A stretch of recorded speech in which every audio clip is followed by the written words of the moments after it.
लभकैलू ओकरे से परेशानी बा कि जकरे से लभकैलू ओकरे से परेशानी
पीछे लागल बारू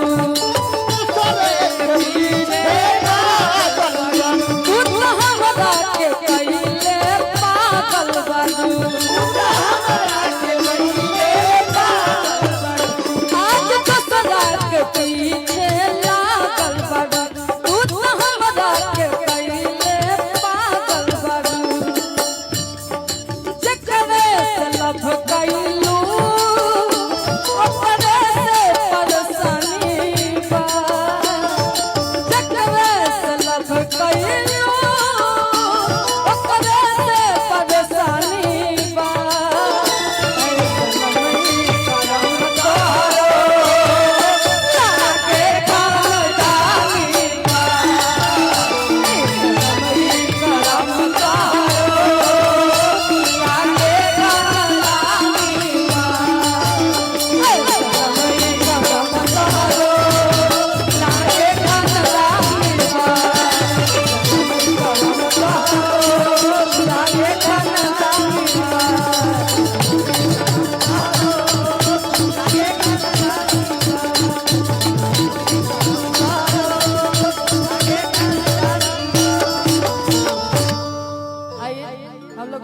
बाकी चलेंगे पुराना है बाकी कह देते हैं नया कि प्यार किए बदनाम हो गए। अच्छा कि प्यार किए बदनाम हो गए चर्चे हमारे सरियाम हो गए जालिम ने उस वक्त दिल तोड़ा जिस वक्त हम उसके प्यार के गुलाम हो गए।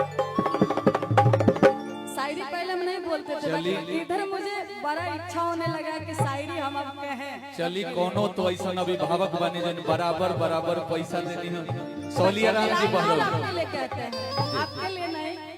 अब हमारा कि प्यार किया नहीं जाता प्यार हो जाता है कि प्यार किया नहीं जाता है प्यार हो जाता है चाके दामन तो हम भी सिल सकते हैं पर दिल का जख्म है जो सिया नहीं जाता है। जोरदार ताली बजा के रहुआ कुछ ना इसी में लाइन हम गाते हैं गोलू जी के लिए कहते हैं।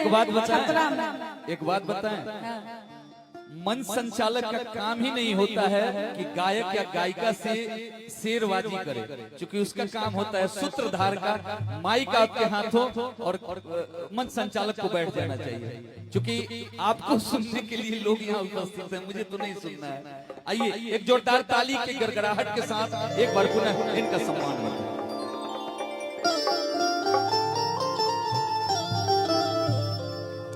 इतना सारा शायरी हो गया कि मुझे एक सैड सॉन्ग भी याद आ रहा है, ताकि छोटा सा लाइन बोलते हैं कैमरा वाले भैया के लिए, हाँ? कि जे कहा तू न निभा पैला, मान लीजिए कि आप मेरी गर्लफ्रेंड है, हम आपका बॉयफ्रेंड है, ठीक है, आप दिल लगाए, दिल टूट गया। दिल टूटता है तो कितना दर्द होता है, बहुत ज्यादा होता है ना। ऑपरेशन से ज्यादा दुखा लगे। दिमाग से कोई चीज किया जाता है तो वो दर्द नहीं होता, क्योंकि ये रास्ता है, आते जाते रहता, कोई फर्क नहीं पड़ता है। बात सही है ना, हल्ला कर दीजिए। बाकी वही चीज अगर दिल पे आ जाता है तो लोग आत्महत्या कर लेता है। तो इसीलिए कहना चाहेंगे कि का कमी रहे हमारा प्यार में कि तू हमके भुला गई। इस शायरी के करो हाँ ना, हम कहत नहीं, काहे के एक दिन रात के अपने मन में सोचाइल रहे कि का कमी रहे हमरा प्यार में कि तू हमके भुला गइलू, दूसरे के नाम के मेहंदी अपने हाथ में रचा लेलू। अच्छा यहाँ बनवाए हैं कि का कमी रहे हमरा प्यार में कि तू हमके भुला गइलू, और दूसरे के नाम की मेहंदी अपने हाथ में रचा लेलू। बाकी यही लाइन कहे।